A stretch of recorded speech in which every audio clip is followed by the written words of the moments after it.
My dad told me he changes his Facebook password from time to time. I don't think he realises it's the same word. Sit back, relax, unless you're driving. It's time for That's a Freebie.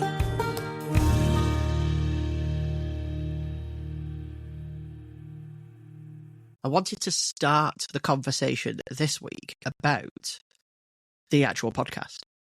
As you probably have realised by now, every now and then, like usually every 10 to 15 episodes, maybe 20, it varies. It's not a planned thing, but I tend to have a change of how I feel the podcast is going, or where it should be going, or what it was, originally intended for versus what it is. All kinds of stuff goes through my mind. The whole point was to learn from making the podcast on how to make content, and I think that's been going quite well. This isn't a, I'm going away speech or anything like that before you start thinking that that's what's happening.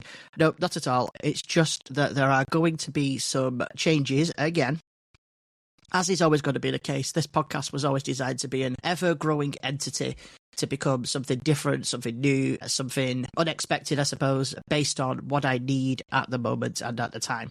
Now, you may remember in the past I've talked about what the original vision for the podcast was. It was going to be a way of talking about my other endeavours, I suppose, a way of being able to point you towards things that I've been creating, things I've been doing, and just a general catch up on the person behind the microphone kind of thing. And I feel like I'm at a stage where it can be more of that. Now, not much is going to change. There are going to be one major change, but not a great deal. It's still going to be every fortnight. We're still going to talk about the things we're talking about now. We're going to have to catch up. We're going to have to dig in. I'm going to open with a joke for Make Me Laugh, although I didn't quite announce it that way this week. I just went with the joke just because I wanted to get straight into this section. The big thing that is changing, and I have mentioned it before that I was thinking about doing it, is that the PodTales topic is going away. I'm not going to be doing that anymore. However, I am going to be spinning it off into its own podcast because I feel like it's grown a little bit more to be able to sort of stand on its own at this point. I feel like my skills of producing a podcast have grown. In making Draft, I've kind of realised that I can do a bit more of a scripted format, and it's not as difficult as I originally thought it was going to be. If anything, I find it a little bit easier to do it that way because I don't have to riff off the top of my head like I'm doing now. Like when I make this podcast, I don't really have a script. I just have a bunch of notes in front of me of topics I want to talk about. And then sometimes I get to the end and go, crap, I didn't actually mention the main reason why I wanted to talk about that topic. So having a script is good, but at the same time, having a script makes it sound very robotic. Now, for certain types of podcasts, that works. That seems to work for PodTales and it seems to work for Draft, but I didn't like having a mixture of scripted and non-scripted topics in this podcast because it felt like a weird transition. Every time I finished the PodTales section, I felt like I was almost producing a completely different podcast, like a different type of content. And I'm sure it came through with listening to it as well, because it certainly did when I listened back to it. I could tell the parts that were scripted and the parts that weren't. Maybe because I knew, who knows? But yeah, I feel like PodTales, that's something different. PodTales can probably stand on its own now. And my researching skills have got a little bit better. The way I write the sections have gotten a little bit better, but I was always worried about making the episodes too long because, no one wants to listen to something for too long. I'm a big fan of short podcasts that get to the point. The irony there is that most of the podcasts I listen to are like 2 hours long, so take from that what you will. So yeah, PodTales is going to become its own podcast, essentially. So that'll no longer be included in the start of the show, or the end of the show, or the middle of the show, wherever I was deciding to put it. I'm just going to have a quick drink of water, 1 second. It also means on this podcast, I can do things like that. This whole point of this show is supposed to be just me talking to you about the things I've got going on in my life and the things that I've got going on, like with other shows and things like that. So as of today, that's where we're going. For the most part, nothing much is going to change. It's going to be very much like it was in the beginning. If you remember, it was just me telling a few stories at the beginning. And it's going to be a bit more like that now, except I will also be I suppose advertising my other podcast. I'll be telling you about episodes that have not been aired yet. For example, I'll throw it out there now. I have already recorded the second episode of Draft, and it's about sandwiches, my favourite sandwiches. So that was fun to record. Trying to find stories for the sandwiches was a bit difficult. The first episode of Draft hasn't actually been released yet, so those non-Freebie Plus members are probably wondering what the hell I'm on about, but I did mention that I was doing it. So there is a new podcast about to come out called Draft. The first 2 episodes are made. I'm probably going to get to the point where I've recorded the 3rd episode, and then I'll release the podcast. I'll obviously tell you when I do that, but as always, you can go to bugfixesandimprovements.com, and I'll talk a little bit more about that in a moment, where you'll be able to see when that's released. But still talking about PodTales for the time being. So PodTales is going to continue.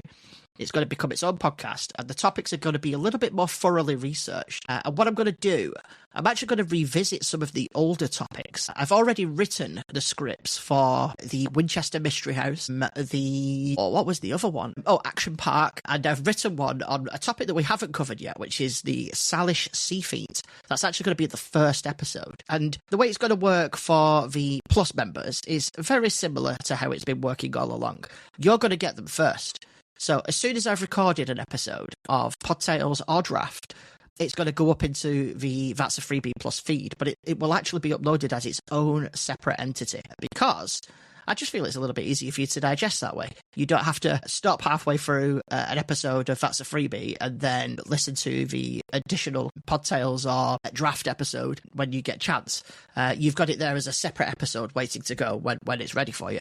It does mean from time to time you may get like 2 or 3 episodes all published all at once, because I'm going to try and start doing what I'm calling recording days. So these are days where I've spent a few weeks researching like 3 or 4 scripts for PodTales or Draft, and I'm just going to record them all in one day, because I reckon I could do that. I have been doing that a little bit more lately with them. So today, for example, is a recording day. I've got those scripts that I just talked about having written. I'm going to record them all today. And I've also got an extra special episode coming up as well that will only be available to members. Again, once I've recorded it and it's uploaded, and members have got access to it, I will tell you a little bit more about it then. Obviously, I'll be telling everybody about it, not just members.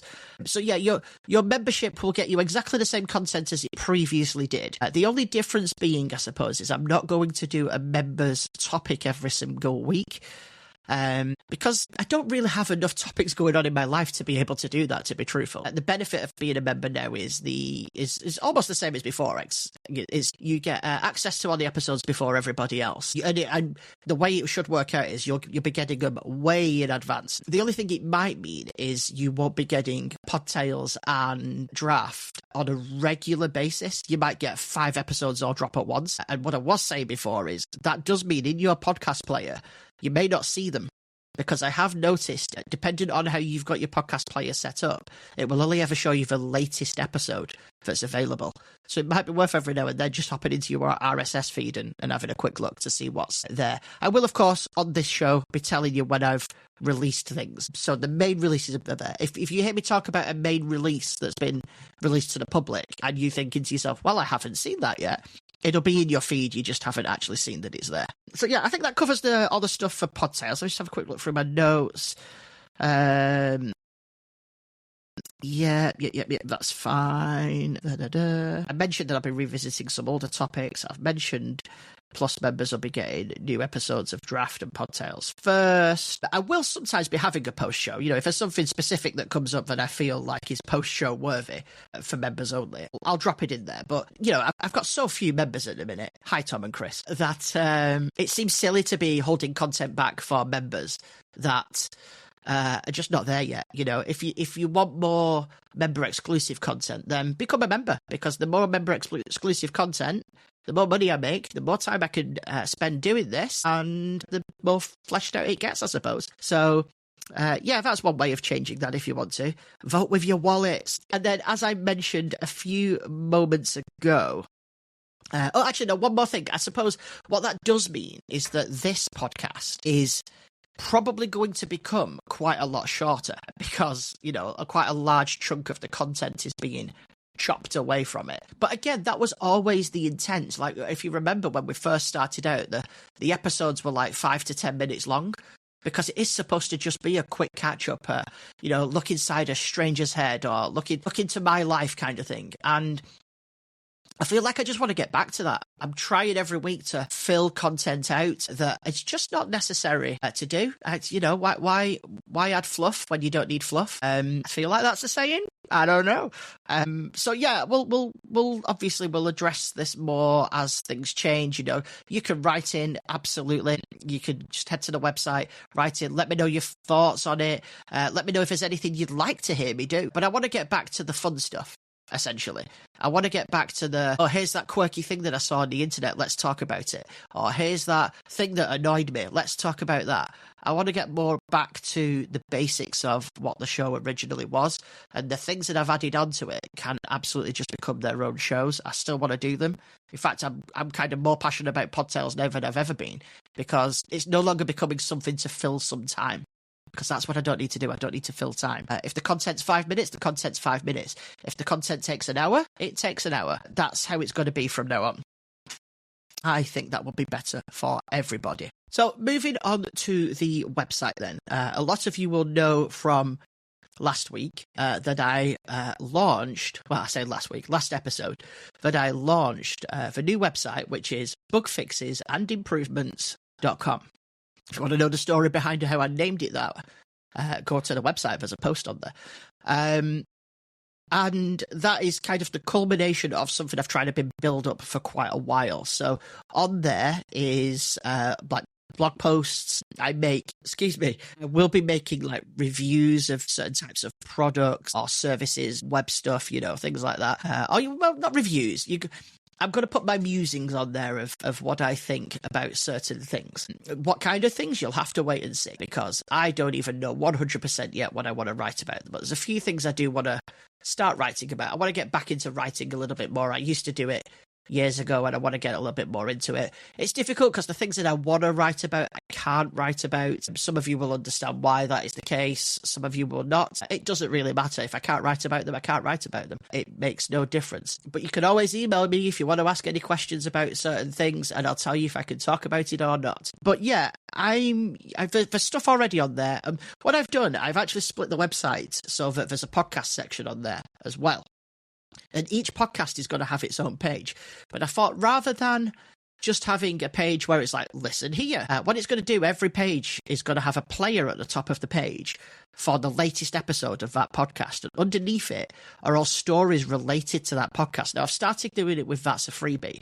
I think there's 2 on there now. There'll probably be 3 by the time you're listening to this, because there'll be the one from this episode. And I've been doing essentially a summary write-up of the episode, so that if you haven't got time to listen, you can actually just hop on over to the website and you can read about the episode. So it's not the full transcript of the episode, because that would make absolutely no sense. If you was reading how I'm talking right now, you'd be like, what the hell is he talking about? Because I've read those transcripts, because I see a transcript every single time I edit a show, and I'm like, that's not what I said, or that doesn't make sense when written down. But when you hear it in my voice, it makes perfect sense, because you're hearing the intonation, you're hearing the pauses, all that kind of stuff. It's essentially a summary of the episode, but covers quite a lot. I'm quite impressed with them, if I do say so myself. So go and have a quick read of them. They're all like a 2-minute read. There's nothing major, but I'm going to do that for every episode of each podcast.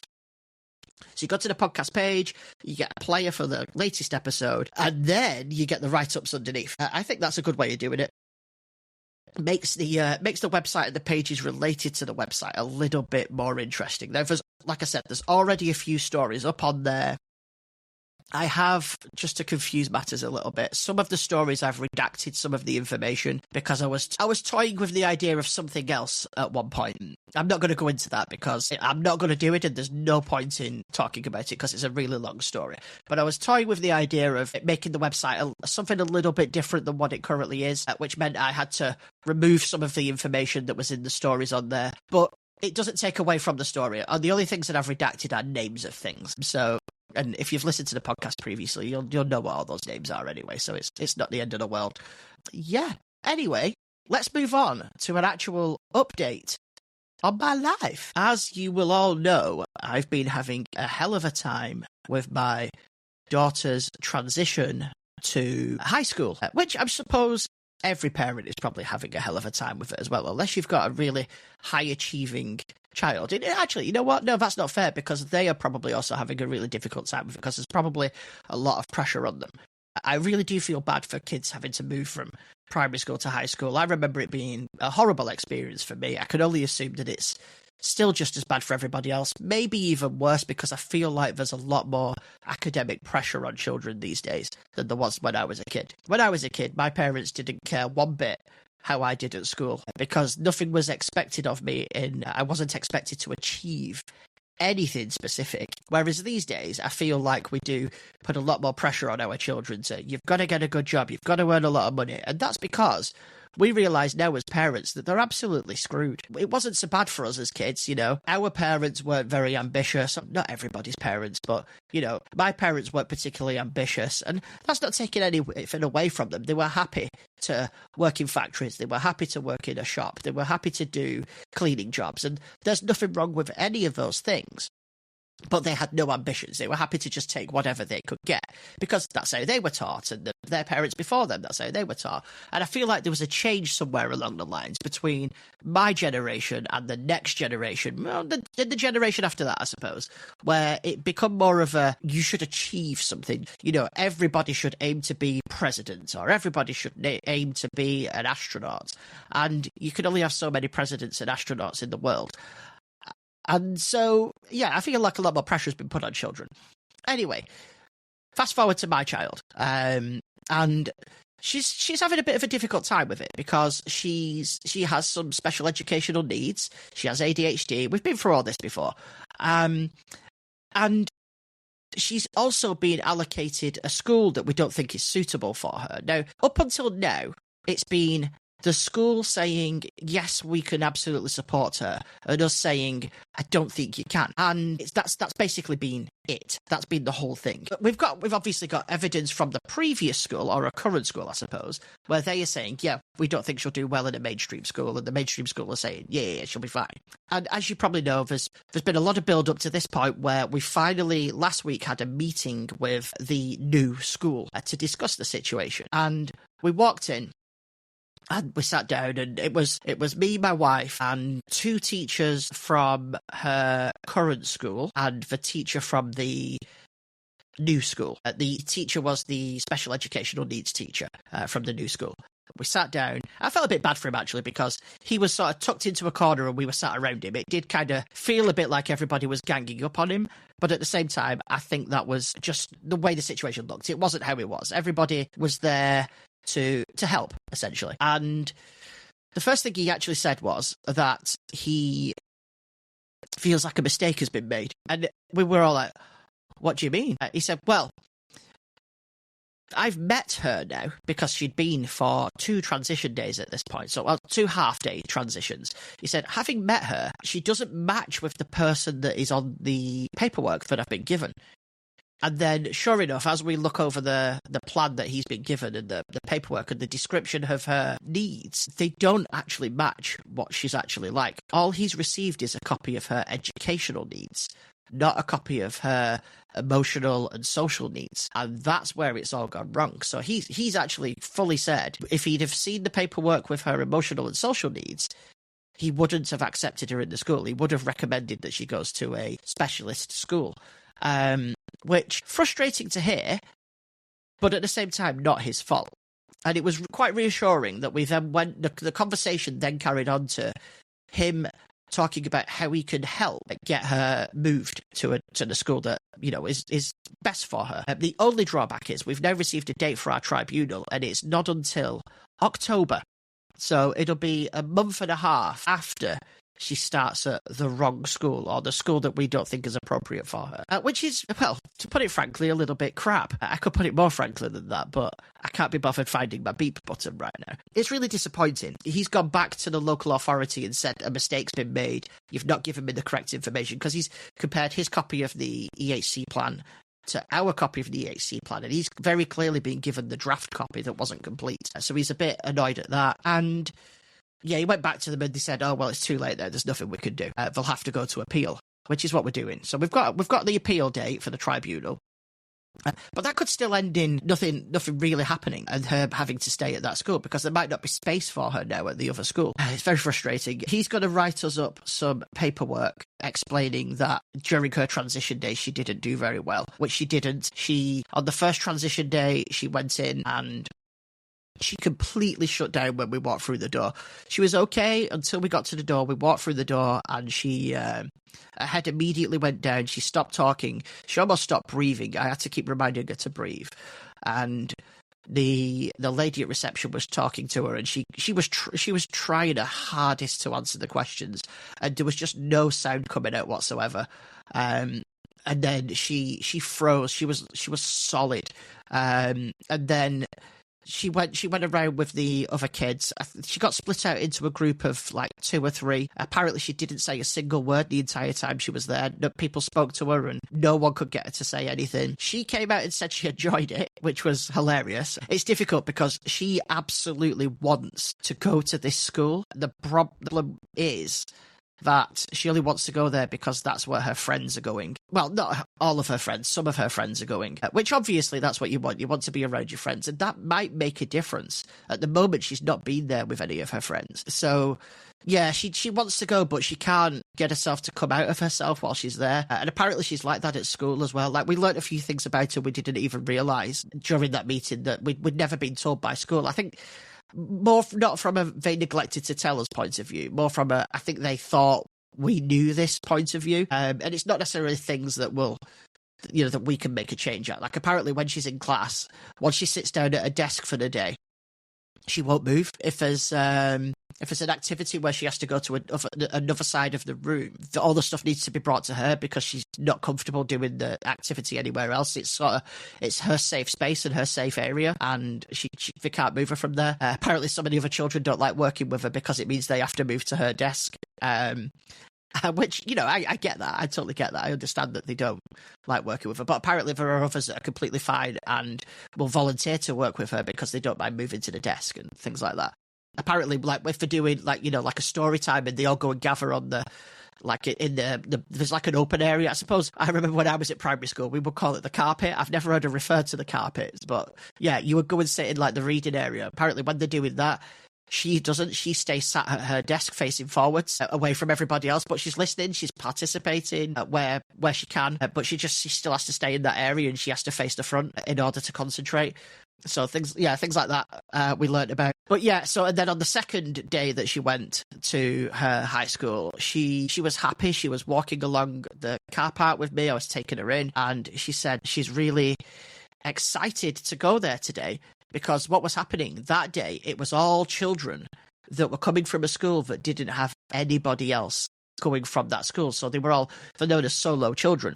Now, she isn't a solo child. She's got quite a few people going from her school. However, they thought it'd be a good idea for her to go because she tends to do well with instances where she gets the opportunity to look after somebody else. She's a very caring and attentive person in that way. Like at school, if they get a new child joining the class, they'll pair them up with Serafina because they want her to interact with that child, but also she's good at it, and she cares about the other person. So they did that, and the whole plan was I was going to drop her off and I was going to say, well, I told her this beforehand, I was going to drop her off and I was going to leave her in reception like you're supposed to and not stay with her and then go and drop Toby off at school. And as soon as we walked in, she shut down again and she couldn't get herself to speak. But apparently she did actually speak during this one.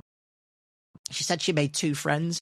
Now, from talking to her, it sounds like what she means by made 2 friends is she found out their names, which is good. That's actually quite a lot for her. So I'm taking that as a win. And she's got coming up this week, which I'll probably be able to report on in the next episode of That's a Freebie. She's got her full day at high school coming up, her full transition day, where they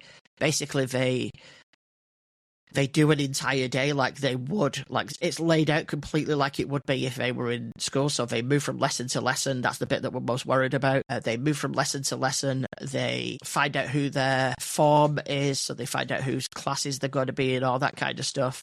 And she's got that coming up. One of the things is they've asked that the children make their own way to school. like they would on a normal school day, which is probably not what she will do, to be truthful, because I don't think she would. Actually, I think she would handle that fine. She's very street smart, but at the same time, I don't think she's going to want to do it. She's going to have to do it at some point, but I'll be able to drop her at least part of the way. So the plan is take her to, round the corner from the school and let her make her way from there. She'll be okay with that. We can't get her to walk down the street on her own at the moment. So that'll be a challenge, I guess. But she's going to be there with all of her friends. So it'd be interesting to see if there's any differences in her behaviour and the way she's able to handle it. I guess we'll see. I've got the day booked off that day just in case there's any complete breakdowns or anything like that, because that wouldn't be good for her or the school. So yeah, I'll keep you up to date on that situation. Moving on now to my last story of the day. This is I did something stupid kind of story. We lately have had a real problem with flies, specifically fruit flies, which is interesting because we've thrown all the fruit out to try and avoid them, and it's been weeks, but they are everywhere. Now, it's got a bit of heat. It doesn't help that we have a vivarium in the dining room. It's not really a dining room, it's a big open plan room, but we have vivarium in there that generates a lot of heat. The leopard gecko that resides in there eats mealworms and quite often doesn't eat all of his mealworms, so I'm assuming they're turning into flies as well, but they're usually bigger flies that they turn into, so it's probably not coming from there, to be honest, but it certainly seems that way. We've also got a rabbit as well that doesn't get cleaned out as often as it should, because we have a daughter that will actively try to avoid doing it, even though she was told she has to do it or she doesn't get to keep the rabbit. But kids are kids, right? So I'll not deny there are a few things that could attract flies. So we've always during the summer had a problem with flies. I also think that our outside decking doesn't help as well. It's badly fit, and I can tell that there's stuff under the decking that we probably don't want under the decking. It's gross under there, but we just can't get to it to sort of clean it all up. It's been terribly fit in the past. In fact, I've mentioned it on the show before. We keep getting holes in it, and they just keep coming and patching them up, when what they really need to do is rip the entire thing out and start again. I'd happily have them concrete it, to be honest. I hate it. Really don't like the decking, because to me it's just not clean. It looks fine. It looks clean. It looks like everybody else's decking, but I don't know. There's something about having a load of wood outside your back door that I don't like. I don't know why I found that funny, but I did. Anyway, to combat these flies, we stick flypaper up. And I'll tell you what, flypaper is the most amazing thing in the world, if you put it in the right place. So we have before now stuck it like in the middle of the living room, dangling down, which is bad for several reasons. You have to keep ducking every time you walk past it, or she gets sticky in your face, which is not nice, and it just looks horrible. So what we've done over the years, I've discovered that the best place to put the flypaper is just at the side of the TV and above it. I don't know why, but in that spot, well, I probably do know why, actually. It's at night when it's dark and the TV's on, the flies are attracted by the light in that area, so they all go in that area. They can't see the flypaper and they stick to it, but it gets loads of them. Like, I'm talking loads. Like, within a week, it's covered in flies. Anyway, today, I needed to change the flypaper, which is an ordeal in itself, because I don't know if you've ever used it. We're talking about these little cylinders here that have a pin in them. You pin it to your ceiling, and you pull the cylinder downwards, and it releases like a roll of flypaper, and like a coil that goes from the ceiling, just like it's just a strip coil. And eventually, over time, it sort of widens, as it warms up and, I don't know, spreads out is the only way I can think of describing it. At first, you look at it, you think that's not going to catch anything, but boy, does it. Anyway, it came to time to change it. And what I always do to change it is I get a plastic bag, I stick the plastic bag up over it, and then I pull it down to avoid getting it stuck to me, because it's really sticky, right? I can't stress enough how sticky it is. I think you can see where this story is probably going. So anyway, I got the old flypaper down. Great. I rolled it up in the bag. I threw it away in the bin. And when I got the new flypaper, I popped the lid off it. I put a pin through it. I stuck it to the ceiling. And I pulled it down, and I pulled it down, and I pulled it down, and it snapped. And I went, oh, no. And as it snapped, it fell down and landed on my hand, on the top of my hand. So I was like, now what do I do? So I had to reach down and I pulled it off my hand with my other hand because I had nowhere to go. I'm stood on a chair at this point, and I was like, oh, well, okay. So I grabbed it with my other hand and lifted it off. And so I had essentially the piece of flypaper in my hand and a piece of flypaper that was dangling from the ceiling. So I thought, well, it's glue. They'll just stick together. So I pushed them together and I held them together, all the while getting more and more of the sticky stuff on my hands. And I'm trying to avoid it, obviously. I'm trying to pinch it with 2 fingers and hold it together. And anyway, I let go and it's all held together. And as I stepped down off the ladder, it fell, right? It split. It didn't stick. What did I do? I caught it. I reached out and caught it with one hand. The hand that I managed to keep least stickiest, I full on just grabbed hold of it and then went, oh no! And I reached out with my other hand and pulled it off my first hand. So now I've got flypaper goop all over both hands. So I was like, well, at this point, I might as well just try and stick it back together. So I climbed back up on the chair. I rolled them together so that they stuck in place. And I'm just going to quickly turn around now and look because it's kind of behind me. Bollocks, it's fallen off. I was going to say it's still stuck, but it's fallen off. That means it's stuck to something. I'll go and check that out later. But essentially what's happened now at this point is my hands are absolutely covered in this crap. Covered. Like, not even just a little bit. It's everywhere. And it doesn't come off. I've tried washing it with regular soap. I've used dish soap. I've used shower gel. I've soaked my hands. I ended up in the end having to scrub them with Scrub Daddy. And Scrub Daddy has mostly got them off. There's a little bit of tackiness to my hands still. But Scrub Daddy saved the day again. But now I've got to buy another Scrub Daddy because it tore it apart. Scrub Daddy looks like he's been through some hell. He's not looking good at the moment. So I need a new Scrub Daddy as well now. Yeah. Don't mess with flypaper. If it breaks, just throw it away and get another one out of the packet. I've got another 6 in the packet. I don't know why I didn't just do that in the first place. So I'm now going to get more sticky over my hands when I go and sort it out. Oh well. That is all for this week from That's a Freebie. There is no Dear Dig email been sent in, so do obviously feel free to send in your comments and feedback. You can do that by going to bugfixesandimprovements.com. There will be a link in the show notes. In the future, as the new podcasts get released, I will also put links to those in the show notes as well, so do read the show notes. Sometimes I put some little jokes in there. I will see you next time on That's a Freebie.